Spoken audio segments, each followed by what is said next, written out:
Welcome to another episode of Digitally Diverse, where we do a deep dive into the career journeys of some of the most influential leaders in the Australian design and tech scene.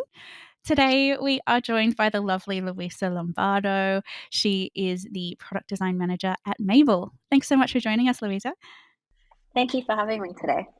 Thank you. Well, first of all, I would love to hear, where have you come from? What's been your career journey so far to get to where you're at now at Mable?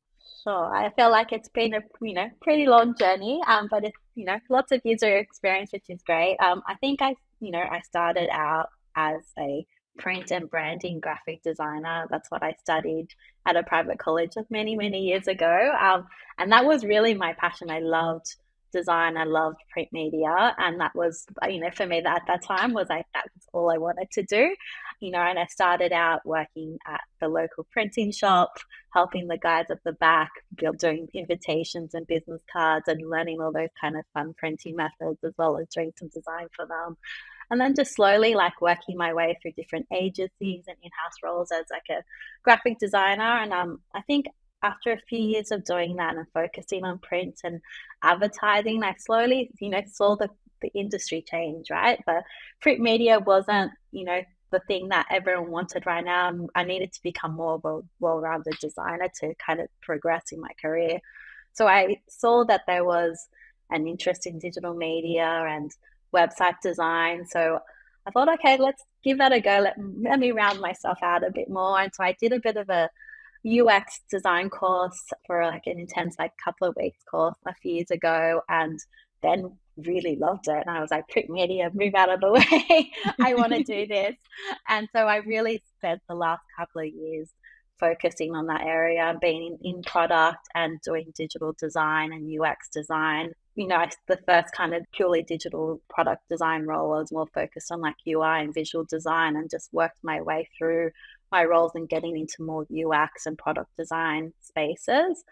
And so I've always worked in within the product space and within a product team, mostly in a double-sided market product. So having that experience of working with, two different type of users, maybe business and client side. So always having that kind of experience and targeting those sort of products. And so, yeah, I've kind of started out as a visual designer and moved on to product UX designer, design lead, and now I'm a design manager in my team at the moment. Also, I think, there's always, especially with lots of leaders at the moment, they started their career very much in that traditional visual design space and slowly have made their way into UX. And, we're probably doing UX before we all knew that it was an actual thing that you Yeah, it could didn't do. exist back then, right? That term never existed, and wasn't a career choice for me at the time. I'm showing my age now, but yeah. Oh, that's totally fair. And I guess for the people who don't know what Mable do, could you maybe give us an overview of what you get up to with them and the problems you guys are facing? Sure. So Mabel's been around for about probably over 10 years now, but even more. So basically, Mable is a online platform that people will use who have disabilities, have NDIS packages, or have home care packages, or have loved ones who are aging, where they can use that funding to go onto the platform and choose and find their own support, and their own support workers. So traditionally, that's being done by an agency, and they normally get a knock on the door and there's somebody there to help them with that day. And it's always changing, and it's always a different person. It's not really consistent. And that made people feel really uncomfortable to have a complete stranger come in your home. And depending on what sort of needs they have, could be quite intimate needs that they need help with. That's kind of how it created one of our founders, Peter, had aging parents, and they had people come over every day, and they didn't like having strangers in their home. And he really came up with this idea of giving people the ability, with funding or even wanting to pay privately, to get to choose what sort of support they wanted, and to choose the people that came into their home and had that long-term relationship with them as well, which is a really amazing thing for people who need that extra support every day. Yeah, definitely. And yeah, having that choice, especially in, for a lot of people who are in that situation, a lot of choice and like autonomy is taken away from them. So Yeah. to have just that choice in that moment with who you're interacting with every day and who's offering you care, I can feel like would be very empowering for the people who are using the platform. Yeah, 100%. And especially when you're talking about the aging community, it gives them a real opportunity to stay home and live independently as long as possible. Traditionally, people might have to think about going to aged home care centres, and, people don't want to live there and have lived in their house for, 30 plus years with their kids, and they want to be as independent as they can. So it really gives them that opportunity to do that. Yeah, amazing. And I guess in like the product side of things for Mabel, what kind of problems or work do you guys do day to day? Well, really, like, I guess we're a big team now. Like, I think when I originally started, I was probably the second designer hired in the CX team, One and of the now OGs. we're pushing one of the OGs 3 years ago, and now we're like pushing to like 20 designers Wow. in the team. So we really, been able to tackle a lot of problems in that space, and we've got an app that we have and a desktop platform as well that people can use. And so, really, we're trying to really streamline our services to have it so more of a self-service platform where they can really jump on, find what they need, who they need, and also manage that ongoing care on the platform as well. So working with, what sort of payments need to happen with their funding types, and really kind of trying to streamline that as much as possible. And there's always reforms and changes in government policy, so really keeping up to date Mhm. and making sure we're across all of those changes as well, and including them in our platform. I think there's like an endless wish list that we all have, and we're trying to tackle. Specifically, the team that I'm helping manage, we're in kind of that activation onboarding space. So really looking at making sure that like that journey of signing up and joining the platform and getting what you need to get started is really as personalized and streamlined as possible. So, we're really starting to look at creating clearer pathways depending on what type of client you are, what sort of funding you have, what sort of care you're looking for, and really kind of trying to hold their hand through that process, because it is sometimes a really challenging time for people, really stressful. They've got funding that they have to try and organize. They've got lots of stresses, especially if they're caring for a loved one. So really trying to make that as easy as possible for them. Love that. No, that's great. So, Louisa, you've been at Mabel now for 3 years. So, and you've seen the team grow over that time. What's been like the culture like at Mabel? Why do you think it's like fostering such growth? So I think Mabel's a really special place. I think everyone's joined the organization and are really passionate about its purpose. We have lots of people who have lived experience in that space of caring for loved ones who are, either are aging parents or have a disability. So everyone's really passionate about what they do and want to do the best thing for our community. And so that's really amazing to work with those sort of people who are willing to answer any questions that you have, jump in and help you clarify, run through designs and workshops with you. So I love that everyone's really passionate and really friendly. And even within our CX team, you know, everyone really gets on with each other, and we really have, like, we always call like a really cool vibe going on. And, we love to spend time together and have like online games or do activities together. I think last week we did like a pottery class after work to add like a team Cool. building, which was really fun. But yeah, everyone's just really passionate, and it's amazing to work in a space where everyone wants to make the product as best as possible, which isn't always necessarily the case. I think because we've got that kind of purpose behind us, it really has made a big impact on our culture. Yeah, I think you can really tell with people who work in that space or kind of like health tech in general. They're there because they want to be, and they're not necessarily sometimes there for the pay packet. It's usually Yeah. a labor of love, and they're there because they want to make that positive impact. So that's really great that you guys are like fostering that and really able to focus that passion and willingness to make that impact with the rest of the team. So with all the growth that you've been seeing, what does the team structure look like? Where does everyone sit? Sure. So we're kind of been adopting that kind of Spotify tribe and squad model within the product team. So we have about 3 main tribes. And then within that tribe, we roughly have between 2 or 3 squads that sit within that. Each squad will have the standard, the standard grouping that you'll have, like, you have your product designer, PM, you have a data engineer, and then you have front end and back end, that kind of normal structure. And then within that, we have a tribe leadership team, which we have a group PM, and we have leaders in terms of myself who will be in there. We have our data representatives, we'll have marketing representatives, operations representatives, and really work as cross-functionally as possible to make sure that we're working together versus just working very siloed between the teams. So the space that I'm working in is, as I mentioned, is that kind of client and support worker activation space. So really trying to focus on that kind of onboarding journey and streamlining that.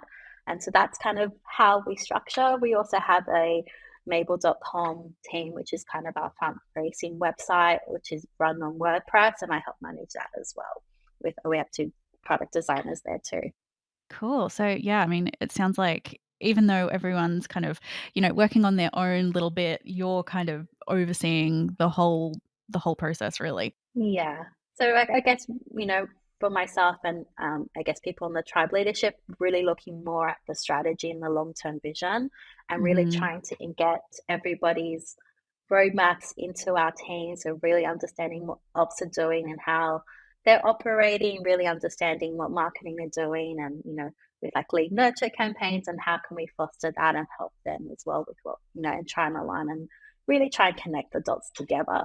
It's a really interesting space, and I think I've been in that space actually since I started, so I quite enjoy it.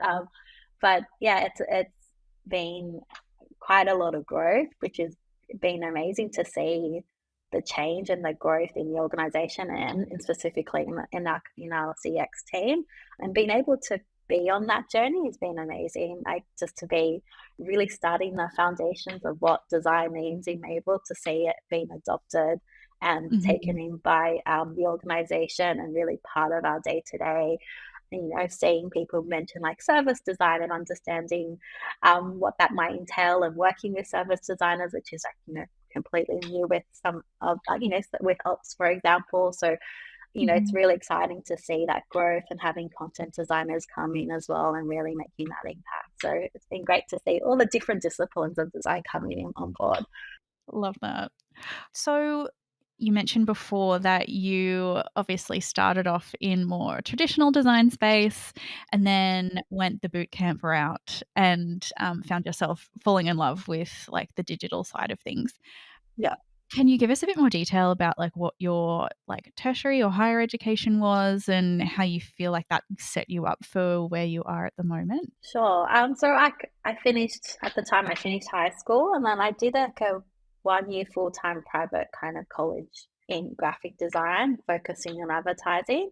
And that was really, I guess, at the time, just out of school, it was really fun to be in that space and be really creative and really hands on. At the time, it wasn't just like working on the computer designing. We like learned drawing skills, how to do sketching, storyboarding, all those fun stuff. It was so I really look at that time as a really fun time to kind of really understand what that process is. But I think for me, really the most skills you learn is like on the job when you're on, like, you get that job and then you're really understanding, okay, what it is really like. When you're studying, you always design things that you love and in your style. But really trying to take those skills and go and use that for an organization, their purpose and their problem that they're trying to solve. So Mhm. I always look at the best way to learn design is on the job, getting in there, getting your hands dirty, and having a great mentor is always great as well to kind of help and guide you on that. But that's kind of been my journey, and I've kind of been really fortunate that I've had some great people that I've worked with and really inspiring people that I've worked with that I've, still to this day keep in contact with and call them for like advice and career advice and, be able to have that relationship and really look to them for support. And, that's been amazing to have great mentors and great managers in the past. Mhm. But yeah, I guess as my journey's been progressing, design has always been my passion, whatever that might fit and look like, and that has evolved over time. And as I grow as a designer, and my focus areas that I want to focus on and learn will change. So, like, when I first started, I really wanted to learn about research and interviewing our users and understanding that process of trying to solve that kind of problem. And that's really the hard part of the job, and the most interesting as well, is like really trying to understand what is the core problem users are having and how to Mhm. get to that solution, and going through that research process, testing, ideating, workshopping with your peers, is the fun stuff. Yeah, and I guess that's something that a lot of people probably don't get, like those conversational skills and that like leaning into the curiosity. You can try and teach that in Yeah, school or in a boot camp but I think you're right. You really do have to be like in the moment on the job to be able yeah, to learn that skill. And some people start off, having that ready to roll, but for other people, it's like a muscle that you have yeah, to. So, yeah, I totally agree that for a lot of the time, higher education, the boot camps, uni, they're all great for certain things, but yeah. learning on the job and just throwing yourself in the deep end is probably the best way to go about Yeah, things. like, definitely education is great for giving you that Mhm. foundation, like Yeah. getting an understanding of what that baseline is. But I guess when you go into those boot camps, they give you a very rigid process that you follow with UX design, where you do this and then you do this and then you do this and you get your idea and then you prototype. But that isn't necessarily the case, I guess, when you're on the job, depending on time, depending on deadlines, depending on what problem you're trying to solve. I always find there's no one formula process that gets you there, and sometimes it's moving things around, sometimes it's testing and experimenting a lot earlier, which makes it really exciting because like no project is ever the same, and you're using the same process. You have the same fundamentals and the same principles you might follow, but there's always a different journey getting there. Yeah, everything has a different flavor. Yeah. Yeah. Yeah. Would you have any advice to give to students who are thinking about getting into, like, digital design, UX? Is there anything like any nuggets of wisdom you'd like to pass on? Oh, I guess getting in there and meeting the right people is always a good way to kind of get your foot in the door. Mhm. Like, there's so many meetups going on at the moment now that we're back out of the back of COVID. There's, all these really cool meetups that you get to go and listen to these amazing talks from amazing designers and leaders in the community. Going to those are amazing, and getting like just meeting people afterwards, it's always been great. Setting yourself up with a great mentor is always really good. There are a lot of kind of mentorship programs going on at the moment, like that you can join and get partnered up with somebody. They're really good platforms to kind of just talk to, and like, I'm starting out, on working in this space. What do I do? What advice do you give me? And having that relationship throughout your career, like it's not just when you start. Just having great people around you to learn from, and that little community is always great. And I think in Sydney, well, I'm based in Sydney, and I find that you kind of know as you move through different jobs, you kind of meet the right people, and you're like I've got this job opening. I think you'd be really cool, and I really like working with you. And those sort of conversations start to happen as you start to kind of know people in that design community and that space. So I always think, yeah, get in there, meet some people, get a great mentor, and Yeah. just go in and jump in. I know that it's always really hard and scary at first, but everyone's learning. I'm still learning, and I, after a few years in that space, but just know that everyone's learning and everyone's evolving. Yeah, definitely. I hear so often, especially from, people just starting out or people who are thinking about getting into more of a digital or UX space, that they don't want to reach out to people because they're scared that they're gonna, like, be rejected or, like, it's gonna be awkward.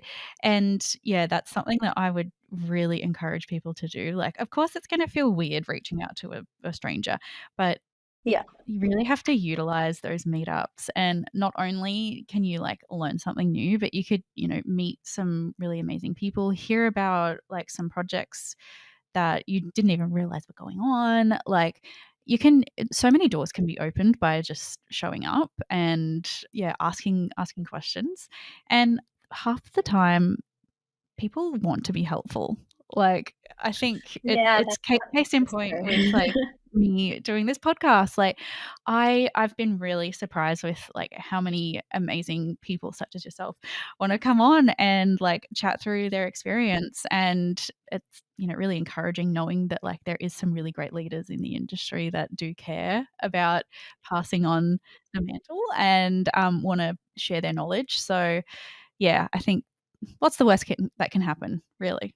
Yeah, like, you might not get a reply back, but that's okay, Yeah, that you probably don't need that reply back if they don't want to reply back to you. So I, exactly. I, I always make a conscious effort if I get an email or someone approach me back, I'll always like, reply back or kind of give advice if I can. And, I've been Mhm, in that boat where, I think just before COVID and just before I joined Mabel, like COVID hit, mm, I found myself in a position where I needed to find work, and being able to reach out to my connections and then recommend people, even just having like an online chat to somebody and say, oh, this is where I'm at. Can you give me some advice? And not necessarily me like lead to a job or a job offer, but just really making those connections and just kind of just getting advice, right? Like mhm. people in the industry are really friendly, and like I'd always had really great experiences, and specifically in that time I was amazed about how many people reached out and helped me and gave me advice or connected me with people that could help me, and it really opened a lot of doors. So yeah, it's scary but it is rewarding as well. Yeah, yeah, you're so right, it's so rewarding, and then hopefully, if that happens to you, then in the future, you remember that and be like, "Okay, I'm gonna, pay it forward and take Yeah, advantage of, like, being able to help other people out." yeah. In that case, is there any particular, like, mentors that you have at the moment or, like, business leaders that you look up to? Sure. So I think, I've been, as I mentioned, I've had some great leaders in the past that I keep in contact with now. So one of my past managers, Sophie, who I've worked with at Mable, I consider her my friend now, and I find, if I need some advice on my career, she's always that person I speak to, and is can always give me that sound advice and always give me that motivation, because we Mhm. always have that, can I do this? Do I have that imposter syndrome effect that I think all designers have, part of the job description Yep, probably. pretty much. um, Kind of to give you that push, and I'm really fortunate to have not just her but many other leaders that I've worked with that I know that I can reach out and get that advice from, and maybe get me out of that headspace that I'm not feeling that confident about myself. Mhm. Yeah, I think that having really great leaders and also having someone like a woman in leadership in STEM is, not that Yeah, common, so being able to, like, actually rely on someone who's in that space is really, really helpful, and, yeah. yeah, having those people who are, like, really consistent and grounded and are able to help you with not just, like, work stuff, but just life in general is so valuable, and yes, It you is. count yourself lucky that you have someone with you to do that. Yeah, no, I'm really lucky, and it's just making those amazing connections with people in my community. Yeah, amazing. In that regard, has there been, like, obviously you mentioned that you started at Mabel just before the pandemic started, like, What has there been any, like, challenges for you throughout your career, any speed bumps that you feel like have really shaped where you're at the moment? Well, I guess it's really interesting, like, starting a new job when COVID just hit, right? I think it started in April of 2020, which was like, a couple of weeks in, it's really scary. I was probably one of the first remote new starters in the organization as well. So, when we look back, it's a very crazy time, but, you know, it was really strange starting a job by just opening up my laptop and logging in and not having an office to go to and meet people. And, I didn't meet anyone in person for a very long time. So that was really challenging, like having to Mm, work. with people, make connections, meet new people, all in a room environment. And at that time, that was so new. And I'm getting stuck into work and running workshops and all those sort of things that we always did in person, that now you have to do online, and try and figure out how do you get that connection, those ideas flowing, getting people involved in the workshop with just a screen. And so I've had to really adapt to that and really try different things. And, sometimes things didn't work, sometimes they did work, and really trying to find tools and methods that everyone can use. Because, at the time I was running workshops with people who've never had a workshop before, who've never used Figma, never used anything kind of like any whiteboarding tools like Miro or anything like that. So how do I adapt to get them to be able to easily use the tools, to get their ideas, to get them involved and not make it scary for them? So that was, a really challenging to start a new job, adapt to a new environment and a remote environment, meeting new people. So it's really like, try new things and new methods and see what sticks and what doesn't, and if not, just move on and try something else. Has always been my approach.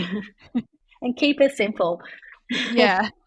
I mean, that must have taken such agility and patience, because I can imagine starting a new job full stop is stressful enough, let alone doing it right at the start of the pandemic and being one of the first remote hires. Like, I would be pulling my hair out just quietly. It was. And then also like, I have my daughter at the time was probably, 4 years old, and childcare was closing down, so she's in the background dancing while I, keeping everyone entertained. So, trying to multitask with all those things. Oh my goodness. Well, I mean, how have you found working as being a mum? You've probably got quite a few stories about how you've had to incorporate both sides of your life together, especially working remotely. How's that gone for you? Look, it is challenging. It can be really messy. You do what you can to get through. I think, I've actually just come back to Mabel from mat leave. So I've got a 1-year-old at home, and my other daughter got sick the other day. I had to run a quick workshop with the team. So it was me with the 1-year-old in one arm, running the workshop in the other. Oh goodness.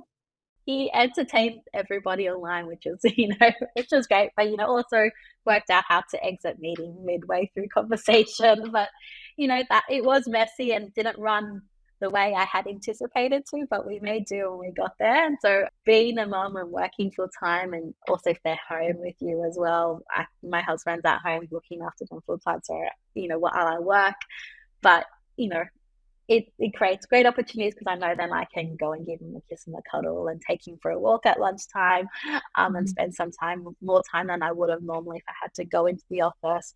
But it just also means that we just might have some entertainment in the background as we work through, or they might join because they want to have a cuddle, and that's okay. Yeah, just really working around their schedules and my schedule. So, I might not traditionally have like 9 to 5. I might need to like log off a bit earlier to do school pickup, and I'll come back on, and I might log on after they go to bed just to finish things off. But, that's okay. And, what's more important for me is that I'm there and present for them when I can be, but also make sure I get my work done and get my priorities in order. But yeah, it's messy but fun. Yeah. Well, I love that it's a celebrated thing with your team. Like, I personally really love seeing people's kids come onto video chats or pets. I love all that. And I think it's one of those things that is kind of taken the sheen off work a little bit, and being able to like merge it with our actual life, for better or for worse. There's something that's like, it connects us a little bit more, which is really nice. I love being able to, see people's kids grow up in the background of rooms. It's really wholesome. Yeah. You get to see a different side of people, right? So I guess the designers I work with, they get to see the mum side of me and their manager and designer as well. Sometimes it's not fun. They might be like, asking for snacks every once in a while, but just point them to the cupboard and they kind of help themselves. But Yeah. I don't think I could go back to the office full time and miss out on those moments anymore, and being able to have that opportunity to run out the door and pick up my daughter from school and then jump Yeah. back on. I love doing that, and she loves seeing me come and pick her up, so I wouldn't want to change that at all. Yeah, I can't see it ever going back to 100% office based. Yeah, Just from what I speak with designers, they've got the taste now of that flexibility and being present with their families and yeah, purely no commute. Like, I know for me, that takes up like an hour and a half of my day when I come into the office. So just having that extra little sleep in, to be completely honest, is just really lovely.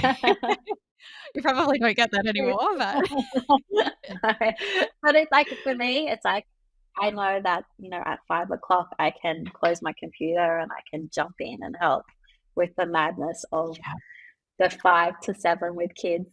You know, from yeah, 5 o'clock to 7 o'clock night is complete madness of getting yeah, them witching bath, hour. getting them in bed, yeah, getting them in their pajamas, having the argument of going to bed. At least I know that I can jump in and do that. Where if I was having to commute from the city back home, like I don't live very far from the city, but it's still like a 20-minute, 30-minute train ride, and I'm at home a bit later. Yeah, it definitely helps. Yeah, definitely. And I guess, is there anything that you do for your productivity or self-care? Like we mentioned, having a family is pretty full on. Is there anything that you do to switch off? So I guess what's hard is like I have very limited time. So for me to switch off, I love to like if I can go for a walk at lunchtime, I will like just to Mhm. get outside, get some fresh air, listen to music. Sometimes I take my son with me and put him in the pram. We'll go for a walk, and at lunchtime, that's I try and do that as much as possible because otherwise I find myself sitting at the desk and not moving very much. I always try to do that and try and exercise. I think the biggest thing that I found when I returned back to work after mat leave was I wasn't used to sitting down for so long. So when after my first day back, I found my body ached, like I felt sore, like I had done exercise, but I literally just sat there on my Mhm. computer all day trying, getting back onto it. So I really noticed that toll on my body. So I really try and go for a walk and move as much as possible. One way I like to start my day is I always try and like read like an article or a blog post like on design related things that every morning I get like an email from like Sidebar or Muesli or Spotify were doing some really cool articles for a time. And so I like to start my day like I'll read an article, and if I find Mhm. it really valuable, I share that with my team. Go, this is really cool. That's how I start my day, and then I get into the work. I'm a big to-do lister. I like to kind of probably have a million to-do lists. So I'm really into like started using Notion to kind of set up Yes, all my love Notion. agendas and my take note, Yeah. So that's really been that made a huge impact on my day, just being able to like put some meeting notes in, being able Mhm. to organize it in a way that I can find it again. Or if I find something that's really useful or some information that I think, okay, that's really cool, but I don't need it right now, but I know for my next project, this would be really cool to have. So I'll try and collate all that kind of stuff. And Notion's being really good. Yeah, definitely. It's such a like, it feels like not many people know about it. Like, it's so underrated, but I love it. I myself am a big Yeah, to-do lister as well. I'm a bit old school in that I love the pen and paper to-do note and, like, the action of crossing something off when I've done it. Yeah, yeah. love Notion. So clean. You mentioned, like, articles and, stuff to get the juices flowing in the morning.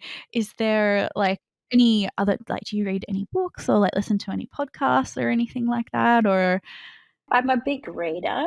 I just even just out like outside of work, I always try and read Mhm. like fiction books. But I think with design related things, that's more kind of smaller bite-sized chunks that I can kind of Yeah. input into my brain, or like just even just save what I like that I think is really interesting or to share with the team. So that's Mhm. kind of, yeah, I'm a big reader in that aspect. And I wasn't for a very long time, and I made it a very specific goal for myself to get back into reading, because I just found myself wasting a lot of my time scrolling through social media and maybe making some ridiculous purchases that I didn't need to do. So I was like, put the phone down, pick up a book.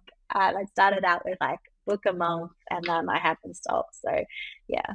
Yeah, I totally agree with that. I'm the same. I feel like my creativity and my imagination, just if I haven't been reading, it like takes a bit of a nosedive. I feel like you kind of like need to use your brain to like and your imagination to like keep it going almost. Like I felt like I'm like one of those annoying people who is totally addicted to TikTok over the pandemic, and I still am.